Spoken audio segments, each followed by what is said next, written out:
तर या तज्ञांच्या प्रतिक्रिया आपण या ठिकाणी पाहत होतो आहोत की हे अर्थसंकल्प जे आहे ते सुदृढ आहे आणि गेल्या अनेक वर्षांपासून असं अर्थसंकल्प सादर झाला नाही असं तज्ञांचं म्हणणं आहे। तर नवीन कर रचना आपण या ठिकाणी पाहताय 0 ते 4 लाख पर्यंतचं उत्पन्न 0% कर मुक्त झालेलं आहे। त्याच्यानंतर 4 लाख ते 8 लाखांपर्यंतचं उत्पन्न 5%, 8 लाख ते 12 लाखापर्यंतचं उत्पन्न असेल तर 10%, त्याच्यानंतर 12 ते 16 लाख 15%, 16 लाख ते 20 लाख 20%, 20 लाख ते 24 लाख 25%, आणि त्याच्यामध्ये स्टँडर्ड डिडक्शन जे आहे ते 75,000 देण्यात आलेले आहे।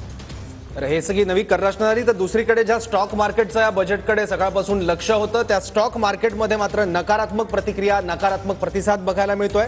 सेन्सेक्स जवळपास 400 अंकांनी खाली गेलेला आहे तर निफ्टी 135 अंकांनी खाली गेलेली आहे। त्यामुळे सेन्सेक्सने फारसं मनापासून या बजेटचं स्वागत केलेलं दिसत नाहीये। नकारात्मक प्रतिसाद सेन्सेक्सचा या बजेट संदर्भात। तर 12 लाखापर्यंतचं उत्पन्न करमुक्त असेल त्यामुळे नोकरदारांना एक मोठा दिलासा यामध्ये मिळणार आहे।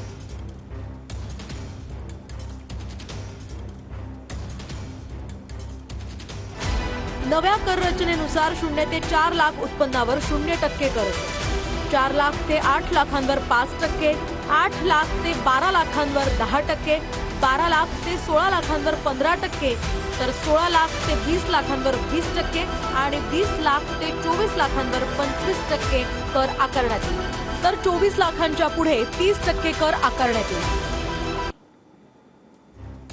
तर शेअर बाजारात नकारात्मक प्रतिक्रिया बघायला मिळते बजेट संदर्भात। आज शनिवार आहे, शेअर मार्केट बंद असतं पण बजेट निमित्त खास सेशन ठेवण्यात आलेलं होतं।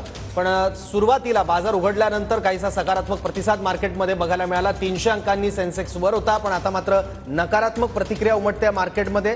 जवळपास 450 अंकांनी सेन्सेक्स खाली आहे तर निफ्टी 133 अंकांनी खाली गेलेली आहे। त्यामुळे शेअर बाजाराने फारसं मनापासून या बजेटचं स्वागत केलेलं नाहीये पण नोकरदारांसाठी हे बजेट अतिशय महत्त्वाचं आणि दिलासा देणारं म्हणावं लागेल। तर 12 लाखापर्यंतच्या उत्पन्नावर तुम्हाला कोणताही कर द्यावा लागणार नाही। नवी कर रचना आपण या ठिकाणी पाहतोय 0 ते 4 लाखापर्यंत कोणताही कर नसेल। 4 लाख ते 8 लाख 5%, 8 ते 12 लाख 10% कर असणार आहे।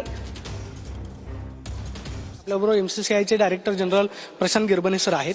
सर, सुरुवातीला हे सांगा की अर्थसंकल्पामधून सर्वसामान्यांसाठी आता मोठी घोषणा करण्यात आली। 12 लाखपर्यंत जे यांचं उत्पन्न आहे त्यांना 1 रुपयाचा टॅक्स जो आहे तो लागणार नाही। याचा परिणाम नक्की कसा होईल? काय 12 लाखापर्यंत ज्यांचं उत्पन्न आहे त्यांना कुठलाही टॅक्स भरायला लागणार नाही ही सगळ्यात मोठी घोषणा आजच्या अर्थसंकल्पामध्ये आलेली आहे। त्याचा फायदा असा आहे की 12 लाखापर्यंत ज्यांचं उत्पन्न होतं त्यांना आतापर्यंत 80,000 किंवा त्यापेक्षा थोडा जास्त कर भरायला लागला असता। तो जर कर भरायला नाही लागला तर ती बचत असेल, ती जर बचत असेल तर तो खर्च होईल। तो जर खर्च झाला, फॉर एक्झाम्पल कुणी टूरवरती खर्च करेल तर कुणी व्हाईट गुड्स इक्विपमेंटवरती खर्च करेल तर कुणी आणखी काही घेईल। त्यामुळं उद्योग जे आहेत त्याला चालना मिळेल, त्यामुळे रोजगाराला चालना मिळेल।